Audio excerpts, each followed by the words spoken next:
नई बहू की 9 चूल्हे की पहली रसोई। कितनी ज्यादा ठंड हो रही है। इन घर वालों से कितनी बार बोला है आंगन में छत डलवा दो या फिर एक रसोई बनवा लो या गैस ले आए, पर इन्हें तो मेरी सुननी ही नहीं है। घर का दरवाजा खुला था और निशा खाना बना रही होती है तो वहीं बाहर उसके पड़ोसन और बुआ सास आग जलाकर हाथ सेकते हुए दूर से बोलती हैं। अरे बहू, इतनी रात को अकेली इस समय ठंड में खाना बना रही हो, तुम्हारे घर वाले कहाँ हैं? उन्हें तो तुम्हारी जरा भी परवाह नहीं है। ये नहीं कि ठंड में बहू की थोड़ी सी मदद करवा दे। बिल्कुल सही कह रही है सुमित्रा बहन। बताओ जरा, उनके घर वालों को तो बहू की परवाह ही नहीं है। बेचारी अकेले सारा काम करती है। बेचारी भोली मासूम है, इसी बात का फायदा उठा रही है मेरी भाभी। जानती हो तुम मेरी भाभी कैसी है? सुमित्रा और अपने कुछ पड़ोसन की बात सुनकर निशा को बहुत गुस्सा आता है और वो खुद से कहती है, बिल्कुल सही कह रही है बुआ जी और आंटी। अब तो बहुत हुआ। आज मैं इन लोगों को बोल कर रहूंगी कि मैं इस घर की कोई नौकरानी नहीं हूँ। पिछले कुछ दिनों से सुमित्रा निशा को भड़का रही होती है और निशा सुमित्रा के भड़कावे में आ जाती है। कुछ देर बाद निशा जब सबको खाना दे रही होती है तो निशा, तुम्हें नहीं लगता कि आज तुमने खाना को ज्यादा ही जल्दी बना दिया है? अरे एक बार कमरे में जाकर देखो, राजू भूखा सो गया है। जब से भाभी ने बुआ जी से बात करनी शुरू की है तब से ही वो इस तरह से कर रही है। मुझे तो लगता है भाभी का मन ही नहीं करता कि वो हमें पेट भर खाना भी दे। बहू हमारी परवाह नहीं करती कोई बात नहीं, पर अपने बच्चे के बारे में तो सोचो। इतना लेट खाना बनाया है, अरे भूख की वजह से जान जा रही है। आशा, जाकर बच्चों को उठाओ और बोलो खाना खा ले। बस बहुत हुआ। आप लोग तो मुझे ऐसे बोल रहे हैं जैसे कि मैंने जानबूझकर खाना बनाने में लेट किया है। और क्या खराबी है सुमित्रा बुआ में? वो जो कहती हैं डंके की चोट पर कहती हैं और बिल्कुल सही कहती हैं। मैं इस घर की नौकरानी नहीं हूँ। अगर एक दिन खाना लेट हो गया तो क्या हुआ? वैसे भी इस घर में काम के नाम पर कोई मेरी मदद नहीं करवाता। अब अकेली मैं क्या क्या करूँगी? ऐसा पहली बार हुआ था कि जब निशा ने इतनी बुरी तरह से चिल्लाकर अपने घर वालों को जवाब दिया हो। ये देखकर सभी हैरान हो जाते हैं। भाभी, आपको क्या हो गया है? कुछ दिनों से आप बहुत ही अजीब बर्ताव कर रही हो।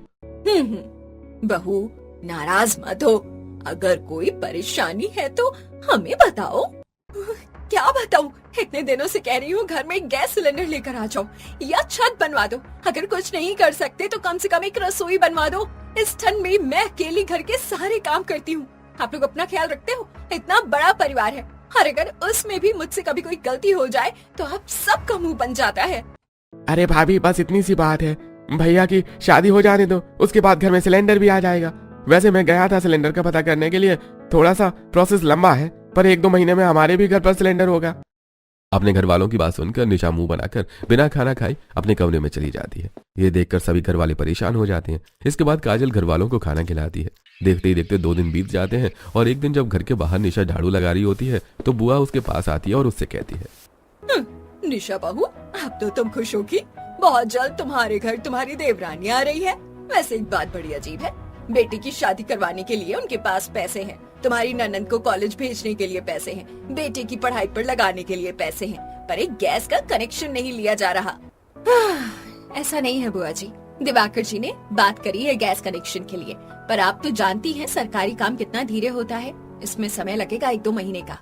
बहू, तू तो सच में कितनी भोली और कितनी मासूम है। तुझे पता है हमारे तो घर में 1 हफ्ते में ही सिलेंडर का कनेक्शन हो गया था। तेरे घर वाले तुझे ऐसे ही बेवकूफ बना रहे हैं।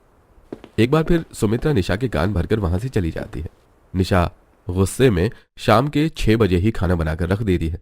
रात को जब पूरा परिवार खाने के लिए बैठता है तो बिल्कुल ठंडा खाना देखकर निशा से कहते हैं, अरे भाई बहू, आज खाना बहुत ठंडा है। और दिन तो सब्जी या रोटी गर्म मिलती थी, पर आज तो पूरा खाना ठंडा है।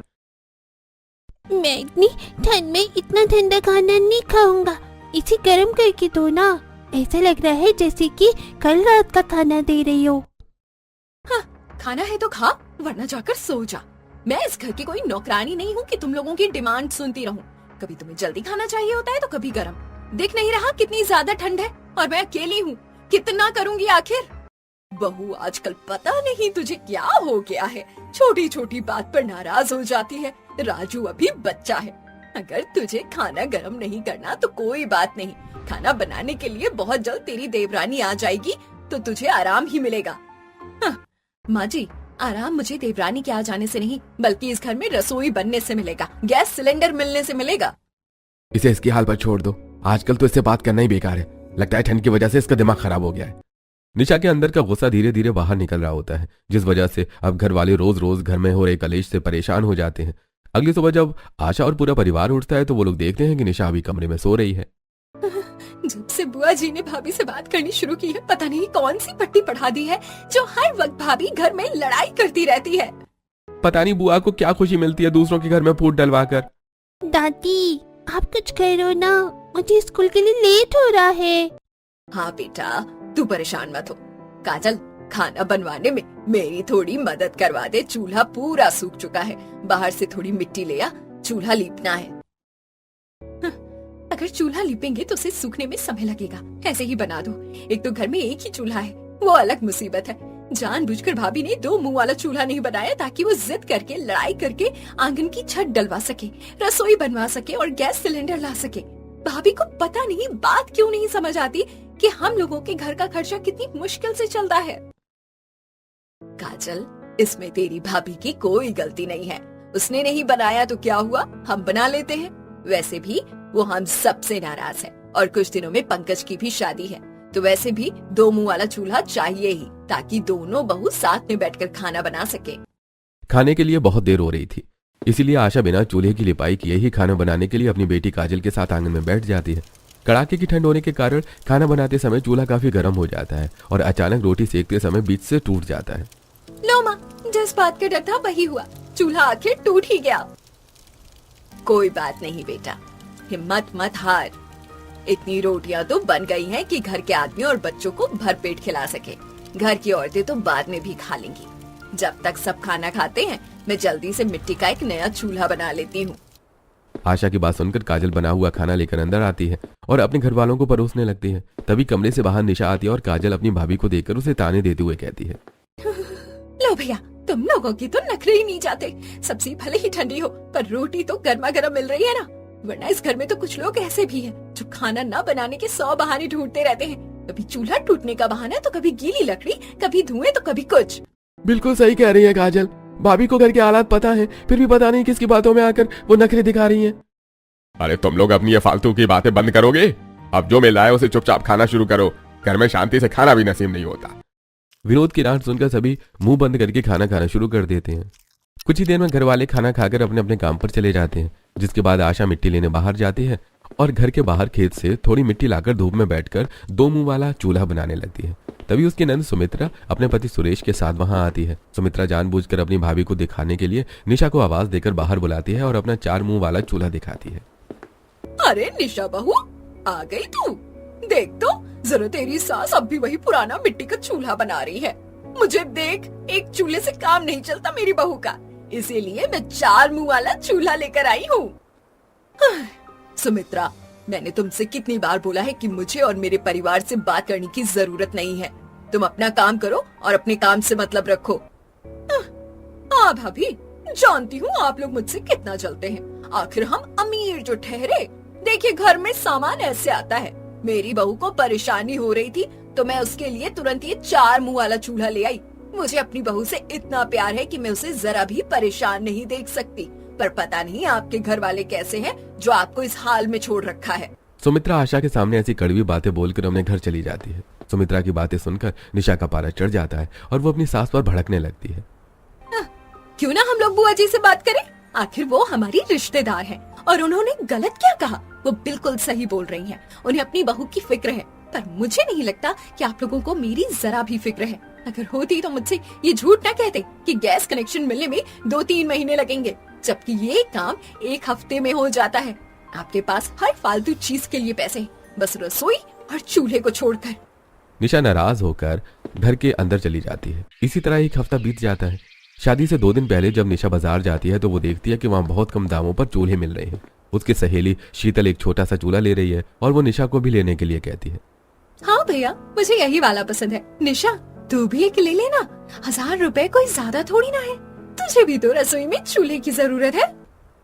अरे नहीं यार, मुझे नहीं चाहिए। मेरे घर में तो रसोई है और 1-2 दिन में तेरा सिलेंडर भी आ जाएगा। हमारे यहाँ तो ना सिलेंडर का कनेक्शन हुआ है और ना ही रसोई बनी है। अगर मैं बाहर से छोटा सिलेंडर ले भी लूं तो इस कड़ाके की ठंड में खुले आंगन में खाना बनाने में परेशानी होगी। हवा से गैस बार बार बुझ जाएगी। इसीलिए मेरे लिए तो वही मिट्टी का चूल्हा ठीक है। कम से कम आग के पास बैठकर ठंड तो नहीं लगती। निशा अपनी दोस्त को मना तो कर देती है, पर अंदर ही अंदर वो चूल्हा लेना चाहती थी। वो दुखी मन से घर आती है। 2 दिन बाद पंकज की शादी रूबी नाम की लड़की से हो जाती है और वो अपने ससुराल आती है।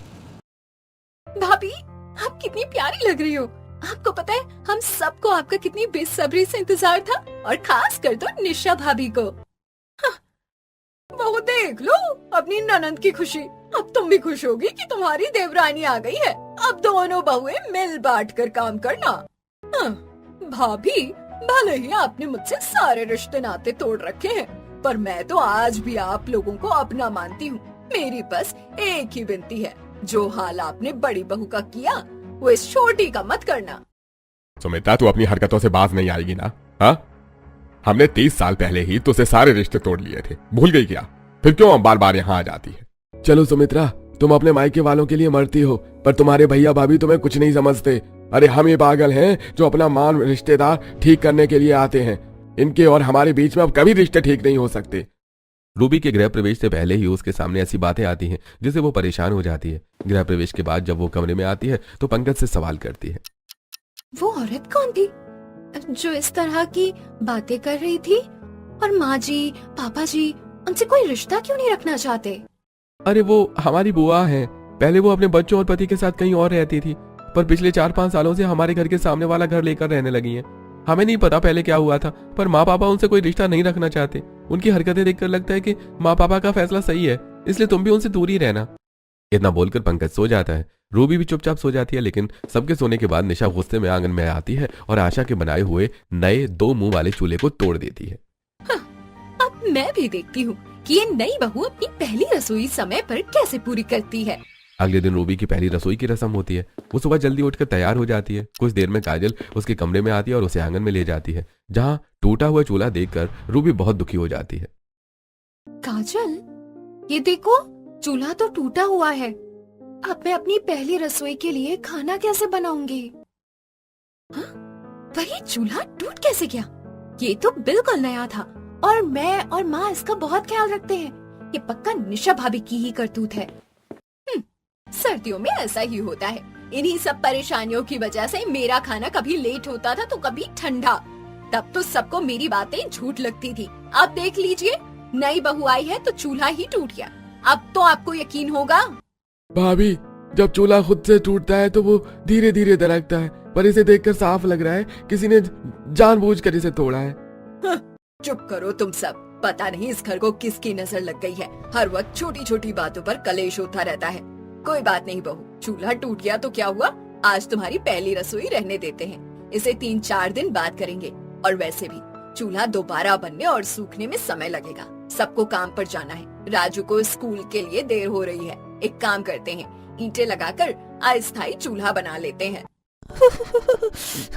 हाँ दादी, जल्दी खाना बना दो। मैं कल भी लंच लेकर नहीं गया था। स्कूल में बहुत भूख लगती है।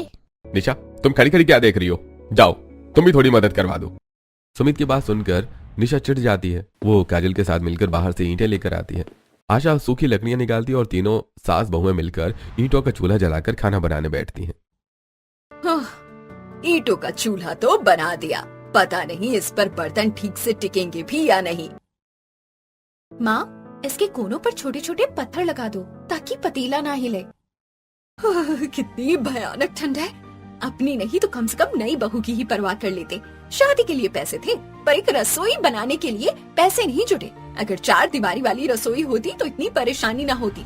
पता नहीं ये गरीब लोग पैसे क्यों बचाते हैं।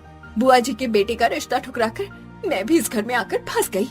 निशा की बातों का कोई जवाब नहीं देता, पर खाना बनाने में आशा को परेशानी हो रही होती है। और तभी उसकी पड़ोसन उसके घर आती है और उसे देखकर उससे कहती है, अरे आशा बहन, मैं तो तुम्हारी छोटी बहू को देखने के लिए आई थी और उसके हाथों की चाय पीने के लिए। पर ये क्या, उसकी पहली रसोई में तुम लोग खाना बना रहे हो, वो भी ईंटें जोड़कर। चूल्हा टूट गया है क्या? हाँ बहन, चूल्हा टूट गया। और देखो ना, 8 बज गए हैं। आज भी राजू बिना खाए बिना लंच लिए स्कूल के लिए निकल गया। अभी तक खाना नहीं बन पाया है। कोई बात नहीं, आखिर पड़ोसी ही पड़ोसी के काम आते हैं।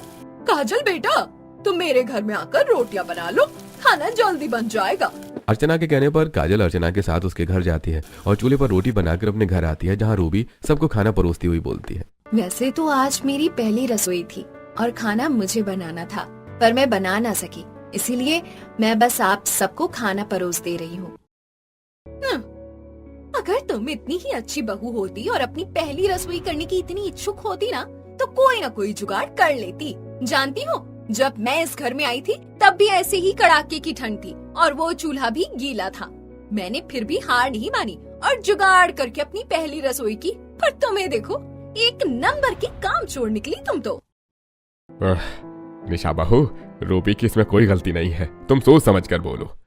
कुछ देर में सब खाना खा लेते हैं, जिसके बाद फिर से आशा और काजल मिलकर मिट्टी का चूल्हा बनाती हैं, जिसे सूखने में 3 से 4 दिन लग जाते हैं। उसके बाद जब रूबी अपनी पहली रसोई करने के लिए अपनी जेठानी के साथ आंगन में बैठकर खाने की तारीफ और तैयारी कर रही होती है, तभी दरवाजे पर खड़ी होकर सुमित्रा निशा को बाहर बुलाती है। निशा बहू, देख, मैं अपने घर से तेरे लिए साग और मक्के की रोटी लेकर आई हूँ। मेरी बहू ने बनाई है, तू भी खाकर देख। इस रूबी को तो कुछ आता नहीं है, जबकि मैंने अपनी बहू को सारी फैसिलिटीज दे रखी हैं। तू है जो इतने अच्छे से अपना घर संभाल सकती है, पर तेरी देवरानी तो शादी के बाद दहेज में एक चूल्हा तक नहीं लेकर आई। बिल्कुल सही कह रही हो बुआ जी। जब मैं शादी करके आई थी तो दहेज में कम से कम बिस्तर और रजाई तो लेकर आई थी। पता नहीं कैसे माँ बाप है इसके, जिसने दहेज में अपनी बेटी को एक चूल्हा तक नहीं दिया। कम से कम एक चूल्हा आ जाता तो बेटी को अपनी पहली रसोई करने के लिए 1 हफ्ते का इंतजार तो नहीं करना पड़ता और ना ही इतनी परेशानी होती। अपनी जेठानी और बुआ सास की बातें सुनकर रूबी को बहुत बुरा लगता है और वो खाने से उठ जाती है और अपनी सास के पास जाकर उससे कहती है, माँ जी, मैं 2 मुंह वाले चूल्हे पर खाना नहीं बनाऊंगी। मुझे 3 से 4 दिन का समय दीजिए। मैं 9 मुंह का चूल्हा बनाऊंगी और दीदी को दिखा दूंगी कि हमें चूल्हे की कोई जरूरत नहीं है। हाँ, बिल्कुल सही कह रही थी। बुआ जी बहुत बुरी है। मैंने अपने कानों से सुना कि वो किस तरह दीदी को भड़का रही थी। कोई बात नहीं बहू, तुझे जैसा ठीक लगे तू कर। आशा अपनी बहू की बात मान जाती है, जिसके बाद रूबी 9 मुंह का चूल्हा बनाती है, जिसे देखकर निशा हैरान हो जाती है। आंगन बड़ा था, इसलिए 9 मुंह का चूल्हा बनाने में रूबी को कोई परेशानी नहीं होती। 3 से 4 दिन बीत जाते हैं और जब चूल्हा सूख जाता है तो रूबी अकेली बैठकर 9 मुंह वाले चूल्हे में आग जलाती है। अरे भाभी, आप तो जीनियस हैं। लोग एक साथ 2 चूल्हे पर खाना नहीं बना पाते और आपने 9 चूल्हे बना दिए और जला दिए, और कितने अच्छे से खाने की तैयारी भी कर रही हैं। हाँ देवर जी, ये तो बस शुरुआत है। अब आप देखना कैसे मैं इन 9 चूल्हों का इस्तेमाल करके आज आप सबको इस ठंड में गर्मा गर्म खाना खिलाती हूँ।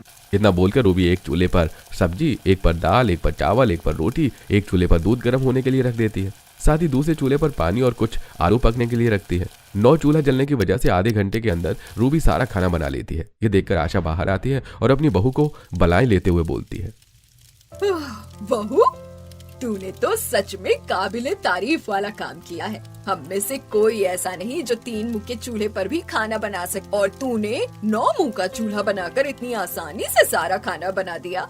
बड़ी बहू, इंसान की शिकायतें नहीं करनी चाहिए, जो मिलता है उतने में एडजस्ट करना सीखना चाहिए। मुझे तो पता ही था, जो इस घर में कोई नहीं कर सका वो मेरी बीवी कर दिखाएगी। चाची, आप तो बेस्ट हो। आज तो मैं गर्मा गर्म खाना खाऊंगा। देखा चाचा, आज हम सबको गर्म खाना मिलेगा जो आप भी नहीं कर सकी। रूबी अपनी पहली रसोई इतनी शानदार करती है कि हर कोई खुश हो जाता है। पूरा परिवार गर्मा गर्म खाना खाता है। आज तो मजा आ गया इस ठंड में गर्मा गर्म खाना खाकर। बोल तो तुम ऐसे रहे हो जैसे मैंने कभी तुम्हें गर्म खाना ही ना दिया हो। दिया है भाभी, पर रूबी भाभी की तरह नहीं। अपनी देवरानी की तारीफ से निशा को काफी गुस्सा आता है और वो दोपहर में अपनी बुआ सास के पास जाती है और घर के बाहर खड़ी होकर सारी बात बताती है। सच में बहू, तेरे साथ बहुत गलत होता है, पर तू हार मत मान। उसने 9 मुंह का चूल्हा बनाया है ना, तो उसे इतना परेशान कर कि वो 9 मुंह के चूल्हे पर खाना बना ही ना पाए। फिर सबको साबित कर देना कि तू सही है। अब आएगा मजा जब उनके घर में युद्ध चलेगा। सुमित्रा निशा को भड़काकर काफी खुश होती है। निशा भी उसकी बातों में आ जाती है। रात को जब सब सो जाते हैं तो निशा पानी लेकर 9 के 9 चूल्हों पर डाल देती है और खुद से बोलती है, माफ करना देवरानी जी, पर तुम मेरे रास्ते का कांटा बन रही हो। इस घर में चूल्हे की नहीं बल्कि गैस सिलेंडर वाली रसोई और इस ठंड से बचने के लिए आंगन पर छत की जरूरत है। चाहे इन सबको पूरा करने के लिए घर वालों को लाखों खर्च करने पड़े, निशा चूल्हा गीला करके सोने के लिए चली जाती है और अगली सुबह जब सबकी आंख खुलती है तो पूरा परिवार देखता है कि चूल्हा गीला है और ये देख तो सब परेशान हो जाते हैं। खुला आंगन है हमारा, लगता है ओस ज्यादा गिरी है, इसीलिए चूल्हा गीला हो गया। भाभी अब आप क्या करेंगी? अरे काजल, तुम परेशान क्यों हो रही हो? चूल्हा सिर्फ ऊपर से गीला है, अंदर से नहीं। मैंने बहुत मजबूत चूल्हा बनाया है। इन सभी चूल्हों के अंदर मैंने लोहे की तीलियां लगाई हैं। ये कितना ही गीला क्यों ना हो जाए, टूटेगा नहीं जब तक इसे तोड़ा ना जाए। खाना बन जाएगा, फिक्र मत करो, और जब आंच जलेगी तो चूल्हा भी सूख जाएगा। बहू, तू सच में बहुत समझदार है। रूबी के बात से सब खुश होते हैं और निशा एक बार फिर मुंह बनाकर कमरे में चली जाती है, पर रूबी ये सब देख लेती है। वो फिर से चूल्हे जलाती है और खाना बनाना शुरू कर देती है। भाभी, आप अकेले इतने चूल्हों को कैसे देख पा रही हैं? आपको कितना अच्छा अंदाजा है। क्या आप पहले किसी ढाबे पर काम करती थी? काजल, मेरा मायका मेरे ससुराल से भी बड़ा है। मेरे चाचा चाची सब साथ रहते हैं। वहाँ तो मैंने 10 मुंह का चूल्हा बनाया था। हमें शुरू से ही आदत है। रूबी खाना बनाने लगती है और वो देखती है कि उसकी जेठानी फिर से बाहर जाकर सुमित्रा से बात कर रही है, तो उसे अजीब लगता है। अब खाना बनने के बाद रूबी अपनी सास से सुमित्रा के बारे में पूछती है। माँ जी, खाना बन गया, पर मुझे कुछ पूछना था। जब मैं आई, आपने उसी दिन कह दिया कि बुआ जी से कोई रिश्ता नहीं है। ऐसा क्यों? और दीदी उनकी इतनी क्यों सुनती है? बहू, मैं तुझे बताता हूँ। 30 साल पहले तेरी बुआ किसी को पसंद करती थी। जब माँ पापा ने मना किया तो उसने सारे रिश्ते तोड़ दिए और भागकर शादी कर ली। माँ पापा मर गए, पर वो झांकने भी नहीं आई। अब 5 साल पहले इस गांव में आकर अपनी संपत्ति दिखाती है और हमें जलील करने में लगी रहती है कि उसका फैसला बिल्कुल सही था और वो कितनी अमीर है और उसका भाई कितना गरीब। वो एक नंबर की घमंडी थी और है। तुम्हें नहीं पता, पर वो अपनी बहू की कितनी बुराई करती है। उसकी बहू उतनी ही अच्छी है। वो अपनी बहू को घर के बाहर नहीं निकलने देती। एक नंबर की कसाई है मेरी बहन। यकीन ना हो तो कभी उसकी बहू की हालत देखना। वो मेरी बहन है। मैं तुम लोगों को ये सारी बात बताना नहीं चाहता था, पर अब पानी सिर से ऊपर जा चुका है। बुआ सास का सच जानने के बाद रूबी ठान लेती है कि वो अपनी जेठानी की आंखों पर से सुमित्रा की पढ़ाई पट्टी पर हटाएगी। कुछ दिन बाद जब रूबी खाना बना रही होती है तो निशा उसे ताने देने लगती है।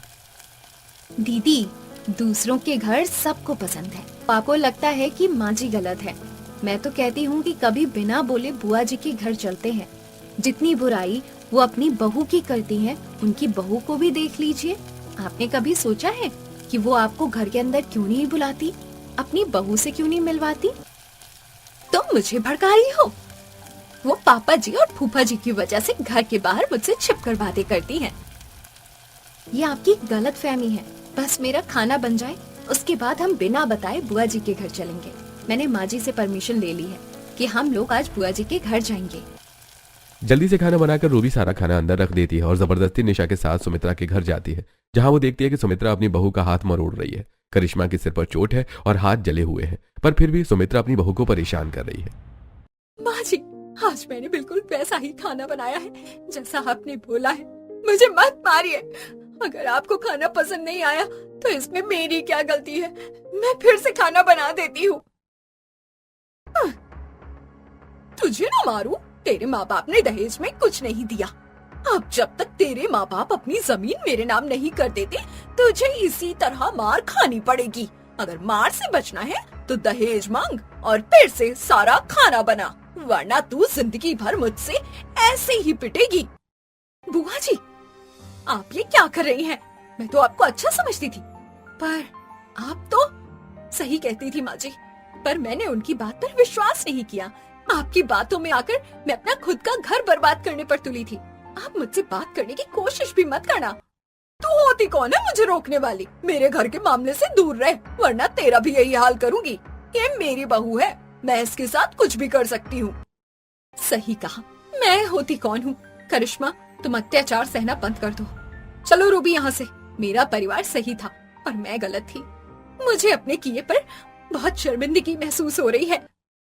सुमित्रा का असली रूप देखकर निशा हैरान हो जाती है और रूबी के साथ घर आकर अपने घर वालों से माफी मांगती है। आप सब मुझे माफ कर दीजिए। मेरी आंखें खुल चुकी हैं। इतने सालों से यहाँ हूँ, पर बुआ जी को नहीं पहचान सकी। रूबी, तुमने उन्हें पहचान लिया। अब मुझे गैस या किसी चीज की जरूरत नहीं है। चलो निशा, तुम्हें सच्चाई का तो पता चला। निशा की आंखें खुल जाती हैं और घर में खुशी आ जाती है। अगली सुबह दोनों देवरानी जेठानी एक साथ 9 मुंह के चूल्हे पर खाना बनाती हैं और खाना बनाते हुए देखते हैं कि करिश्मा अपना सामान लेकर घर से जा रही है। बस कीजिए, अब मैं और इस घर में नहीं रह सकती। अब समय आ गया है कि मैं भी गलत के खिलाफ आवाज उठा सकूं। हाँ हाँ, जाना है तो जा, मेरा बेटा तो विदेश में है, कह दूंगी कि तू भाग गई। ये आपकी गलतफहमी है, मैंने आपके बेटे को सारा सच बता दिया है और अगर अब आपने मुझे परेशान किया तो मैं पुलिस को फोन कर दूंगी। रूबी, कुछ लोग कितने ही अमीर क्यों ना हो जाएं, पर उनके अंदर की गरीबी हमेशा जिंदा रहती है। करिश्मा, तुमने बिल्कुल सही फैसला लिया। तुम जाओ और मेरी मदद की जरूरत पड़े तो बेझिझक बताना, हम लोग हैं तुम्हारे साथ। तुम किसी चीज के लिए भी चिंता मत करना। निशा की बात सुनकर सुमित्रा मुंह टेढ़ा करके अंदर चली जाती है। अब दोनों देवरानी जेठानी अपने चूल्हे पर खाना बनाती हैं और पूरा परिवार साथ मिलकर खाता है और सुमित्रा की सच्चाई जानकर कोई उससे बात नहीं करता। अपने परिवार के साथ खुशी खुशी रहने लगते हैं और सबसे शिकायत करना छोड़ देते हैं।